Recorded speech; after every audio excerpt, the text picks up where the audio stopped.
Because we have a better bill.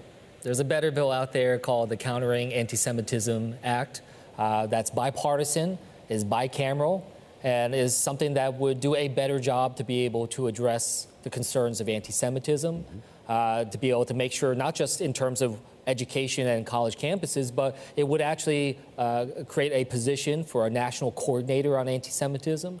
And it is also something that would put resources in. This is one of the top priorities, resources in to be able to make sure that religious institutions, whether temples, synagogues, churches, mosques, can be able to get funding for their own protection. So that's a much more comprehensive approach, but the speaker decided to go in a more narrow and, in my opinion, political approach, and I think that that was the wrong decision. There were a lot of concerns about First Amendment in this particular case and exactly what widening the definition would mean to also acknowledge the rights of these protesters. Where do you come down on that? I think that's why this other bill would do better, because it doesn't narrow the definition in a way that would be then challenging. I mean, like, look, the whole point of the definition that was pushed by this legislation you referred to, even the author of that definition said that this is not how it was supposed to be used. It was intentionally called a non-legally